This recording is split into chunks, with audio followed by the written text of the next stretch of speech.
Hey everyone, I'm Aaron, and this is the Undaunted Pursuit podcast, the place where bold faith meets real talk. Each week we open up God's Word, dive into life's challenges, and sit down with incredible guests who share their pursuit of Jesus. No fear, no holding back. This is Undaunted Pursuit, and the journey starts now.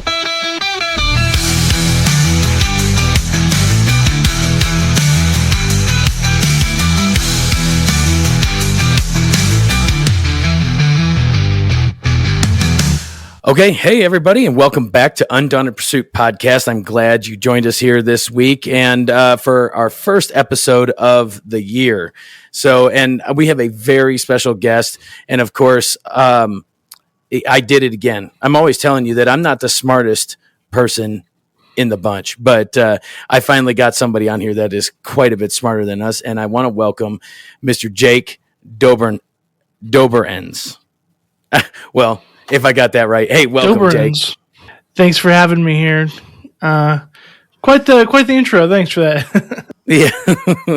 Well, I mean, and I went back and forth all day on. I was like, how am I going to introduce him? He's because he's a writer, he's a speaker, he's a minister, he's a coach, creative thinker. My goodness, you've got your hands in everything. So it's like, as I was thinking about this podcast, where do we start? Your post on Facebook is how we actually kind of got connected, and I was intrigued from the very get-go. So tell us a little bit about yourself. Yeah. I wear a couple hats. That shows up in the bio. I do a lot of different things. I think I counted, and I have at least 5 sources of income typically happening per month. So I do a couple different things here and there. Yeah, but it's all good because I like that. I like to keep fresh. I like to do different things. You can't hold me down, I guess. I don't know. I am, man. Yeah, where to start? That is really the question. I guess I'm just kind of a storyteller, and I like to tell stories about Jesus, and that shows up in different ways in podcasts and teaching and social media ministry, if that's a thing. And then, of course, like in actual like church preaching and stuff like that. So I don't know. That's probably how I would kind of describe myself. That kicks us off just perfectly, right? Because you're right. You mentioned something. Social media evangelism is very much a thing right now. And heck, I've even branched off and started doing I don't even know what to call it. I call it truck cab devotionals because I drive a fuel truck for a living. So that's one of the many things that I do outside of this podcast. But one thing, I was reading through your bio, and I don't know that I can relate with the polymath side of things because I'm interested in everything and a master of none, but definitely a multi-potentialite. I am very much a multi-potentialite in the fact that there, like you said, there is not just one thing that I'm interested in because I'm interested in everything. Yeah. There's a lot in our world that wants everybody to be a specialist, and we need specialists. We need people who that's their job. I want my doctor of whatever body part to be really good at that, kind of thing. But that's not really me, and there's so many benefits from people that like a little bit of this and like a little bit of that. They start to see connections. They can communicate across audiences really well. All sorts of great things that I like. Yeah. Yeah. Like you said, it makes you relatable, especially a multi-potentialite or a polymath or a Renaissance man within ministry is very important because it allows you to connect with people who you wouldn't otherwise connect with. Correct? Oh yeah, 100%. I mean, we live in a crazy world that, knowledge is rampant, but wisdom is kind of scarce, right? And so you have people who, especially you think of young people or whatever, they're asking all these questions. They're curious. And then you have people in ministry who probably went to school for one thing they don't know. They don't know how to talk about science. They don't know how to talk about business. They don't know how to talk about healthcare, whatever somebody is interested in. And to be clear, like even I'm going to rely on other people for some of those things. But knowing a little bit allows you to answer some of those deep questions, from a Christian perspective, from your unique position. Yeah. And, I didn't realize that this part of the conversation would go, I guess, this deep, but I just wanted to say, there's what's the word I'm thinking of? It's a misconception that people like us are unschooled because we cannot stick to just one thing for, we get, that squirrel, kind of thing. And we get ADHD and whatever we do because that, we're interested in all these different things. But then, I'm going to toot the horn for you. You're not that way. You have a master's of theological studies, right? And are a very well educated man. And so how was that? Yeah, I mean, I do like education, to be clear. And like, even though I'm a polymath, I also want to have some expertise. I want people to, to think of me as this is the guy that knows about this. I'll admit that, good and bad in that. But I want to be known for some stuff. And so, theology is something I chose. Bible and theology, religion, stuff like that. I chose that to be my expertise, if you will. Because again, I felt like I could approach all the other things, but from this perspective, from this training. And so I might not be an expert on everything, but I have some expertise that allow me to kind of dip my toes into different things and talk about that intersection or whatnot. So to me, like that's important that I have a little bit of that education and expertise so that at least in one area I know what I'm talking about a little bit, sometimes, occasionally.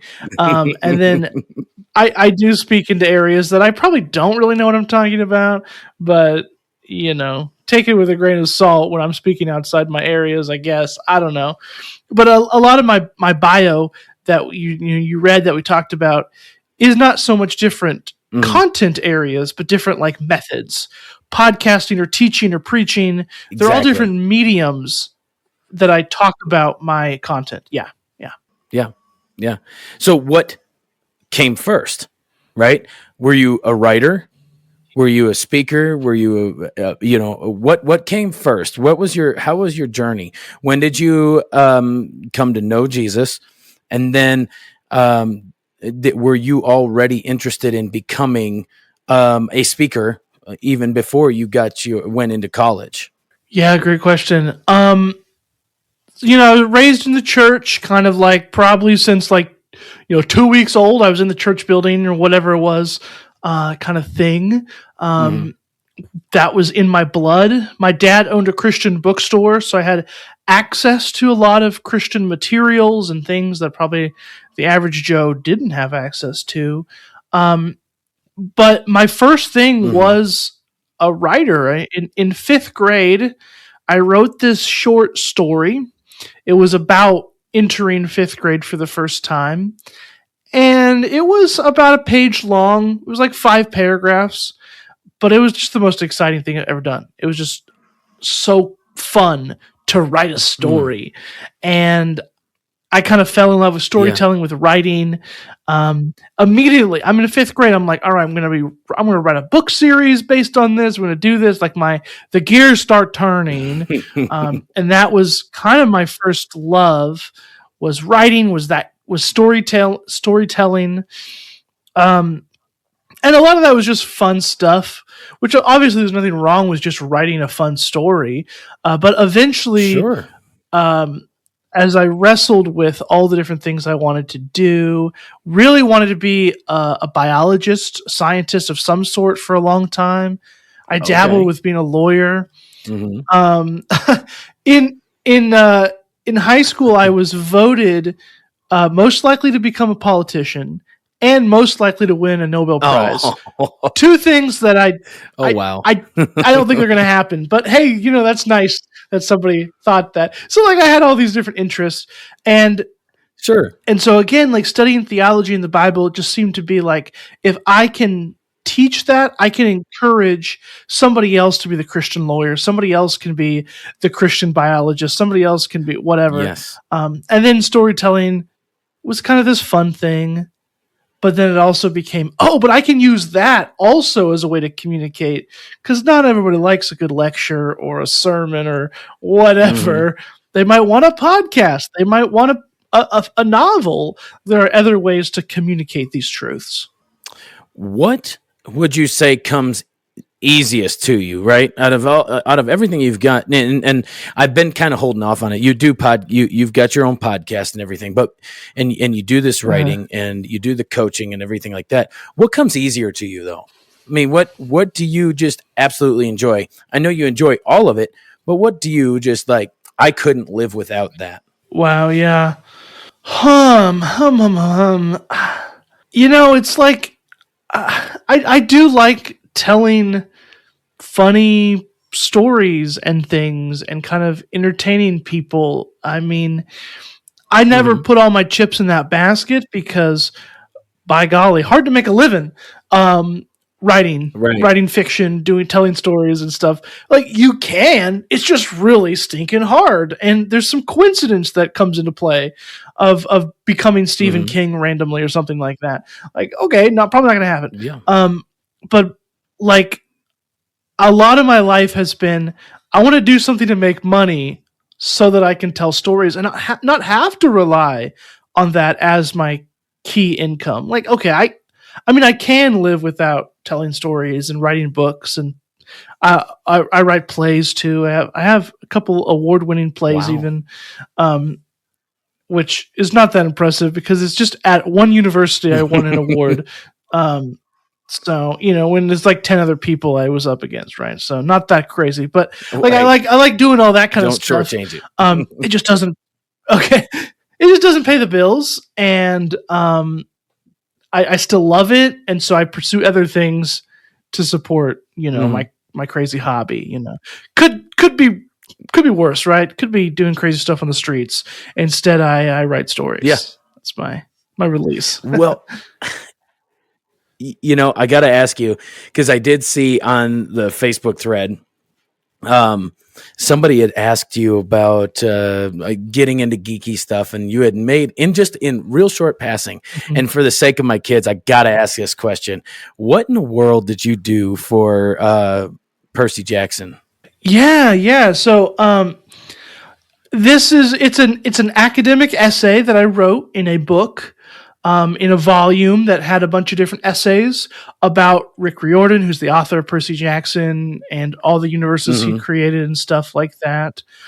So I wrote a chapter that analyzed humor, horror, and kind of it's an academic discipline called monster theory. And like I looked at monsters in the Percy Jackson books and talked about how Rick Riordan kind of you know, he plays on some stereotypes, but he's also sort of making you fall in love with like these hideous, ugly monsters and things like that, using things like humor and humanizing monsters.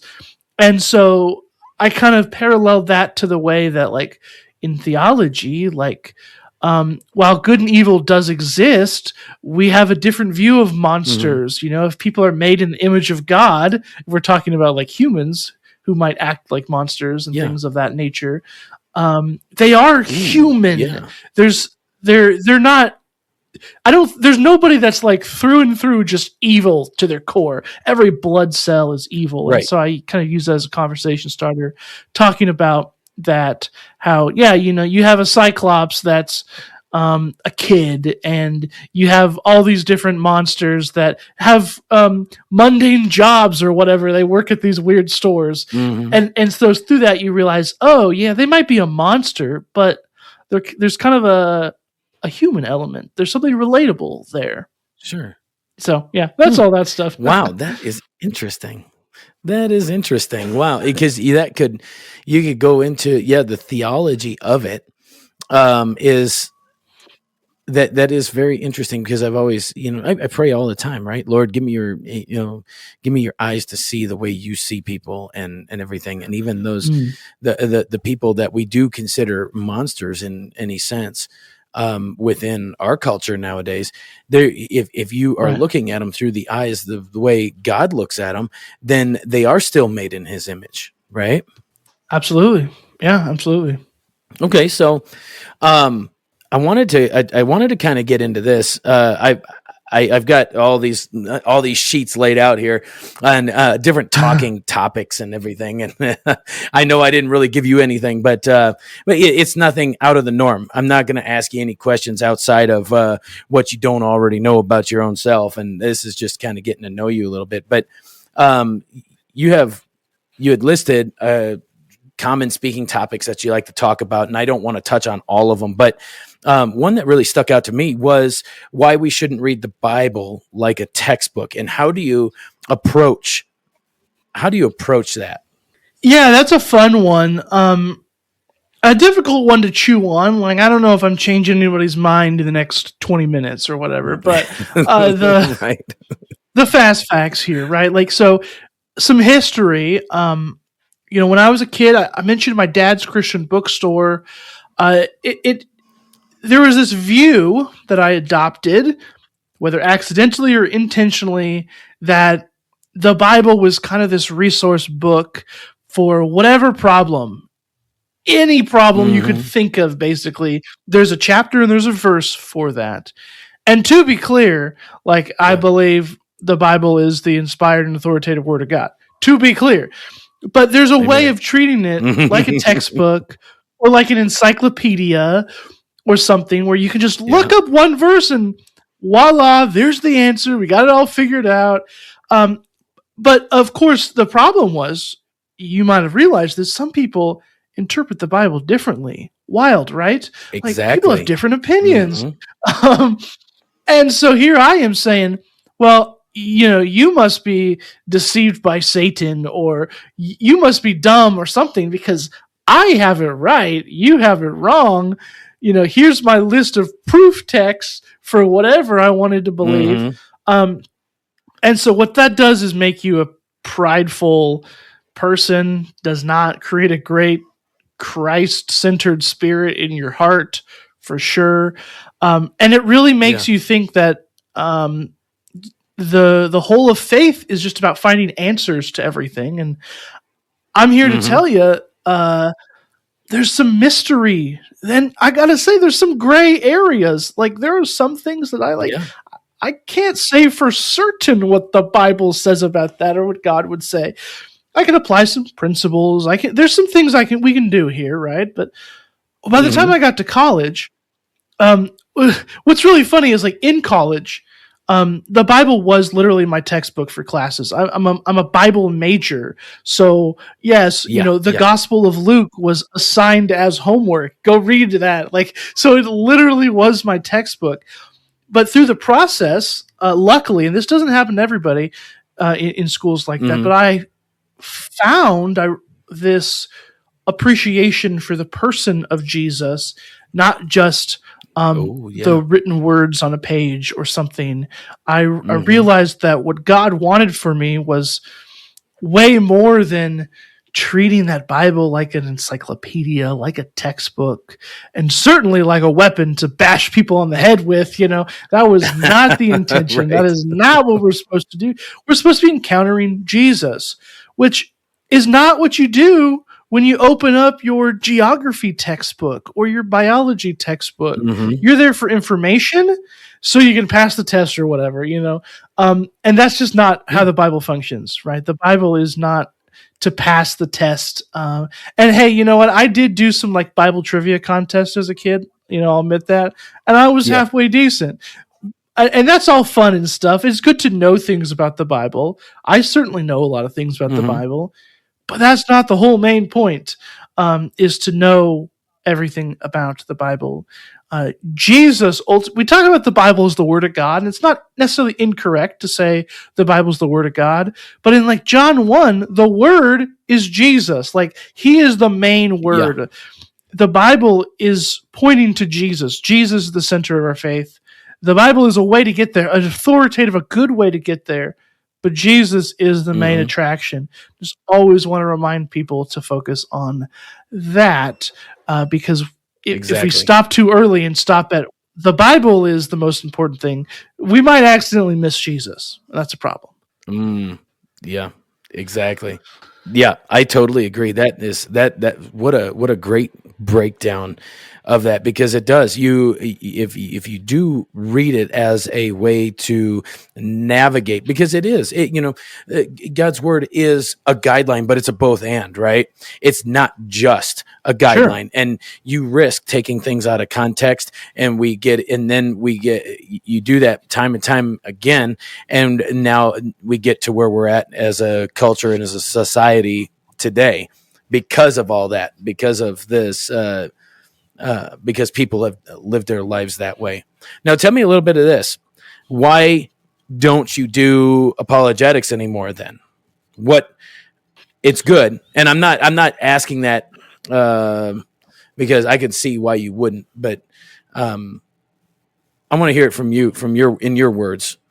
That was one of your speaking topics as to why I thought it would be a great transition. It is a great transition because it's very related to what I just said, right?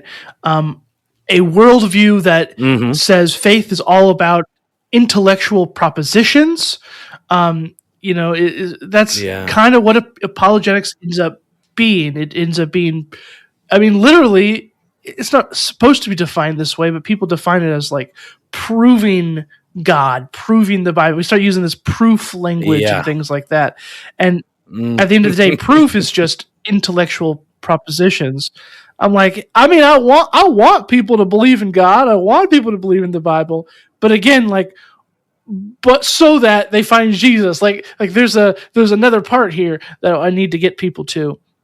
And for me, apologetics was a worldview, was a system that, one, like I said, kind of boiled everything down to intellectualism. And it also made everything kind of us versus them. It was me. I'm 15 and I'm brilliant because I have the key that unlocks the system. That's kind of what I was told in the apologetic space. And then everybody else is wrong. That guy might, be 75 years old and have 6 PhDs, but he's wrong about everything or something like that. Like exaggeration. But that was this idea that I was right, everybody else is wrong. There wasn't a lot of room for dialogue. It was instead debate. And I think when we approach everything like that, when you approach things with war language, everything becomes like a war. And I'm not saying that there isn't any truth to war, in a sense, but spiritual warfare is very different than, again, we go back to the monsters thing.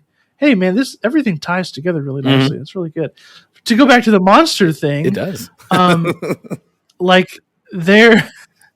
Those monsters aren't purely evil. If I turn everybody who disagrees with me into a monster, there's not any productive conversation because I don't have to talk to a monster.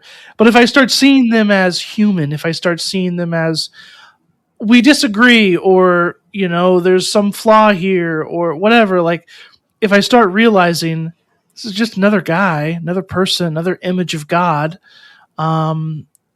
everything shifts and I can start listening. I can start being honest about where I struggle, which most people will appreciate that level of honesty instead of complete certainty on everything. It just changes the conversation. I just think we get back to Jesus way better. So I'm not against the discipline of, hey, there's some reasons why we know the Bible is true on these things or whatever. That's fine and all. But when you make that your life, and it was my life as a kid, that's what I was eating and drinking and breathing, apologetics. Yeah. It made me a worse person. It just did. And it made me lose touch with what faith was supposed to be about. And that's not good. It makes you confrontational rather than relational, right? So now what it does, and I'm glad you went there. I was happy to hear that your opinion on it, because it's exactly what I was thinking it was, is, what we're trying to do as Jesus followers is to create relationships with others to lead them to the ultimate relationship that we should all have with Jesus. And we can't do that constantly confronting people in that manner. Oh yeah, 100%. Exactly. It's a priority shift that we need to make, to be about those relationships and not about beating people up or proving them wrong kind of thing. Yeah, not good. And you see that, right? That's why a lot of these debates, and I guess debates are healthy, but I think a lot of people, they go into it too hot-headed, and it turns people off. Yeah, for sure. Yeah, I have done, and I've been on an atheist-hosted podcast to kind of, defend the faith, if you will. There were some nice moments. There were some moments where this guy was not representing me well. There were some moments where I probably could have kept my cool a little bit because your blood starts boiling. But then at the end of the day, when I reflected on doing that podcast, I realized I don't think that made the world better at all. Nobody benefited from that. Right. I didn't feel good. Maybe he felt good and thought he was like winning, but he didn't have the truth. So is that really winning? Like, it's like nobody benefited from that. And so it's like, I wouldn't do that today if I were invited on an atheist podcast to like debate Christianity or whatever. No. Yeah. And and it's like, I don't feel like I have to. Right. I don't feel like I have to go out on college campuses and do these debates and stuff. Like, God doesn't need defending. He defends himself. And, what am I going to do? Yeah, that's exactly right. No, for 100%. Yeah. So what do we do? What is, for one, here's what I want to do. There was one topic that you listed that simple-minded Aaron don't understand. What is culture war Christianity and the problems associated with it? Because I'm asking honestly. Yeah. I mean, I'll just start by saying, like, everybody has different definitions for terms. Culture war isn't my favorite term because it can kind of mean different things to different people. But when I use it, I'm talking similarly about that apologetics worldview or about that Bible as a textbook. Everything's we got a thread going on here.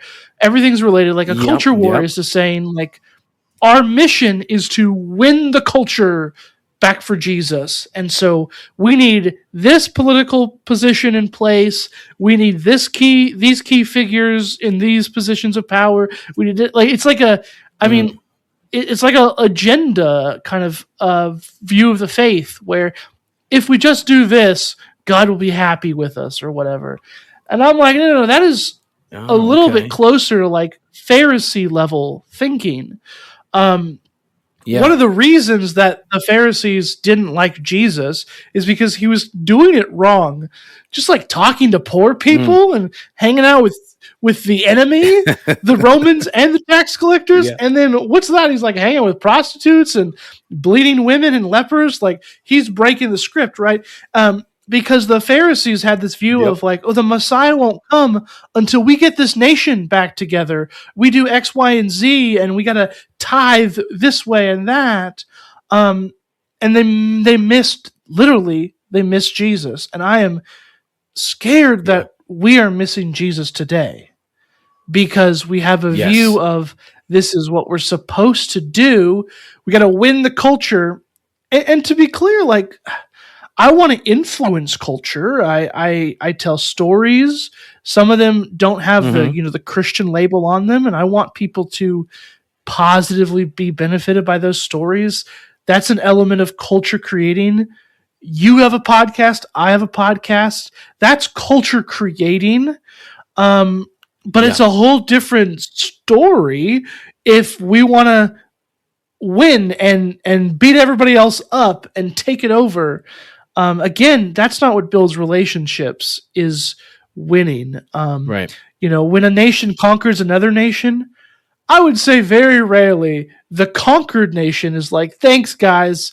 We really appreciate it. Maybe, there could be some liberating circumstances, but that's not what really wins people over to your side 9 times out of 10. And our goals are just different.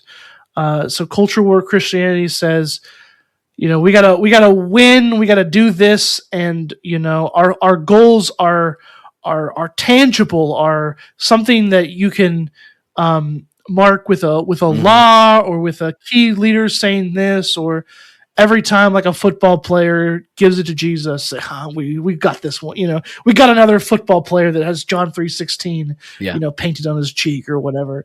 It's like, that's not our goals.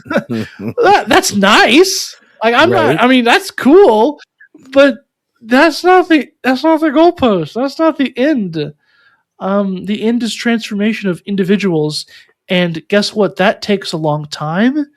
It takes inefficient means.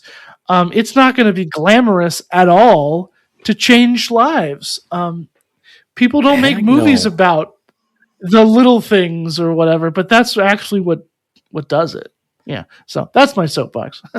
Yeah, I love it because there were several thoughts going on while you were talking there, and it was now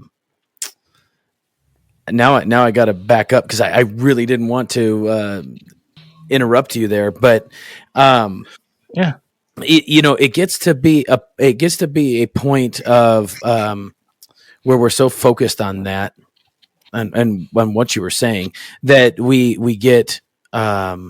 It becomes a competition, right? Even in Christian circles, my ministry.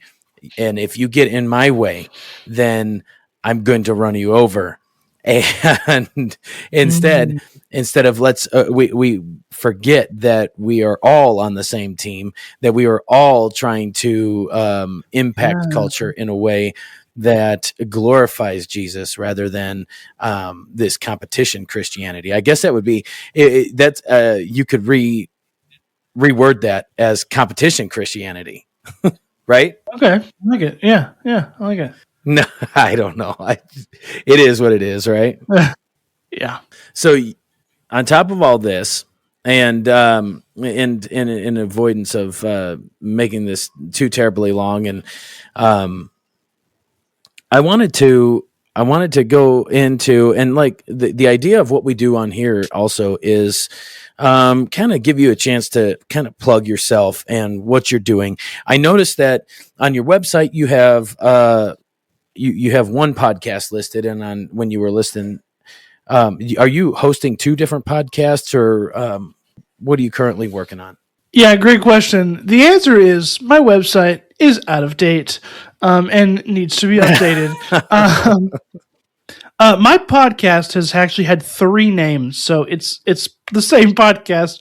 I just keep changing the name. Oh, okay. I think I'm sticking with this one, hopefully. But my main show right now is called Christianity Without Compromise. It had a couple different names, but that's what we're doing. And then my associated newsletter is called Smashing Idols, which used to be the name of the podcast as well. So that's a lot of my public ministry is all in there. But I mean, to answer your question, the thing is, one of my day jobs, one of my hats is podcast producer. So I help people create all sorts of different random shows, and I pop up all over the place. So yeah, I have like one podcast that's kind of my baby, but I'm all over, doing all different things in podcast land and all the other lands too, right? All those hats, right? We just covered that. Well, hopefully I don't let you down on this. This is all me right here. It's all produced and hosted by me, and I am obviously no professional, but been doing this for a little while, so you got any? Do you do any public speaking? Have you been doing any of that lately? Not much beyond Oklahoma City area ish where I'm located. But I do preach about once a month at a church, a little tiny church, not the church I attend. But they bring me in different kind of churches without full-time ministers will bring me in occasionally. So I do a lot of like guest preaching kinds of things. Since I don't have like, I'm not on full-time staff at a church, I can kind of pop wherever you need me to be and give the message and do that kind of thing. So that's mostly the speaking I do nowadays, cool. is preaching on Sundays. Yeah. It is fun. That's the season that I'm in, right? I do the same thing. Just whenever you get wind of somebody asking you to go preach at a church that doesn't have a pastor, and I can relate with you on that one. Yeah, nice. Hey, it's fun. It can be fulfilling. Oh man, I love it. I find myself wanting more of it. It's just it's fun. It is. I love it. But you working on any new books lately? Any books, fiction, nonfiction, whichever? Yeah, I'm kind of working on a nonfiction book. I've mentioned it a lot of places, but it's still not like very material. It hasn't really materialized much. I haven't written a lot of it. But kind of my next project that I want to push is about efficiency and how that can become a kind of idol.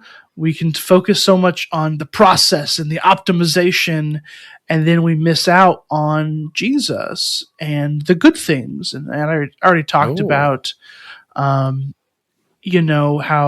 Jesus did things very slowly and kind of inefficiently.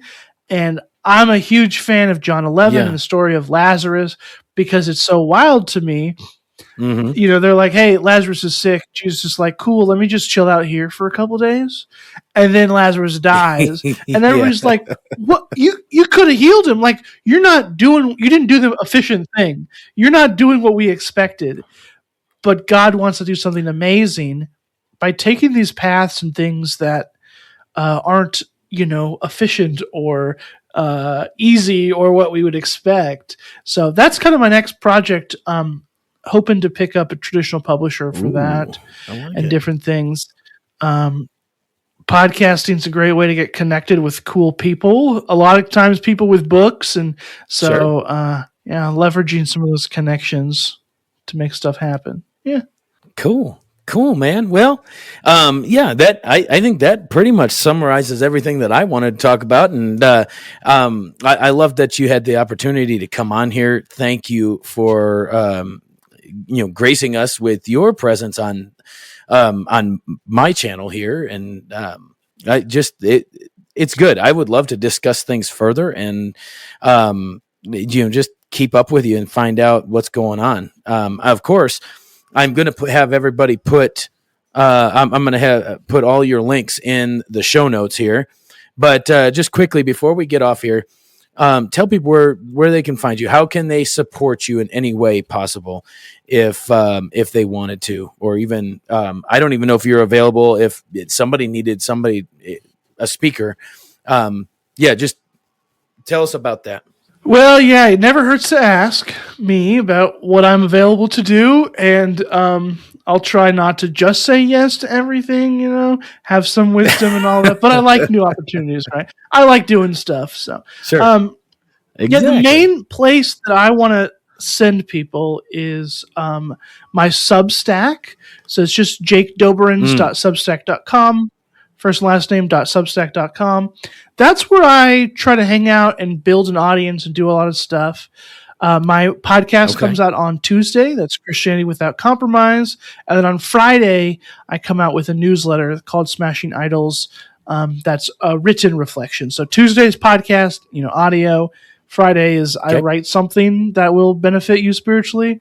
And so that's where I love to send people, because that's mostly where I hang out and build kind of my more thoughtful content.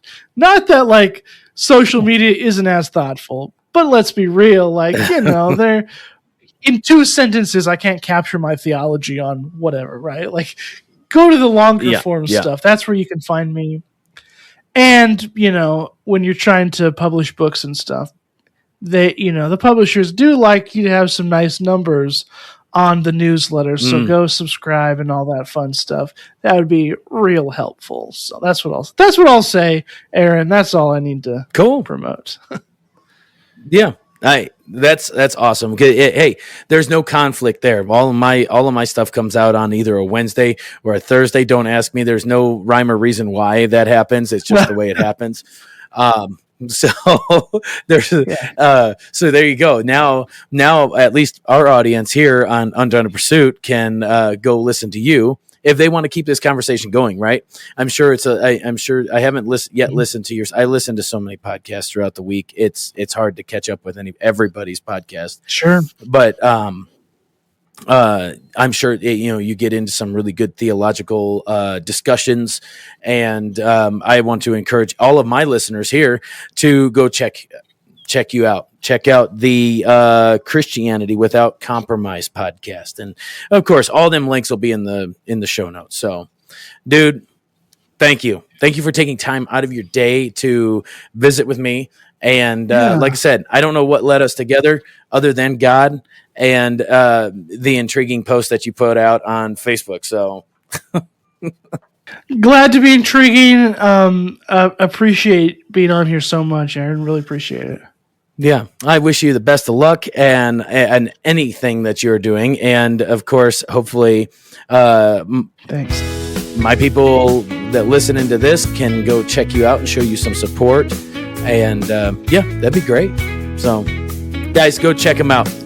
Jake, thank you for being on. If you'll just hang tight, we'll close this out, and then we'll go do our thing. So, guys, thanks for listening to Undaunted Pursuit podcast. I'm glad you joined us here this week, and we'll see y'all next time. Hey, thank you for joining us on the Undaunted Pursuit podcast this week, where faith meets real life. Stay bold, stay faithful, and keep chasing after Jesus. Don't forget, follow us on social media. Like, subscribe, rate, whatever you got to do. Anywhere you listen to podcasts, you can find us on Facebook, Instagram, X, YouTube especially. Check that out. We love all the support that you give us, and we want you to continue supporting us. Share this episode with somebody this week. That you, the listener, are what makes this all possible. And, as we go through this, we need your support, both by sharing episodes and monetarily. Be looking in the show notes for any pertinent links to where you can support us financially, where you can support our guests, where you can support the music that's used at the end of this. We just encourage you to follow and like anybody that is on here, because we're all under the same mission, and that's to spread the gospel of Jesus. If you guys want to reach out, send us an email at undauntedpursuit@gmail.com. Until next time, keep pursuing.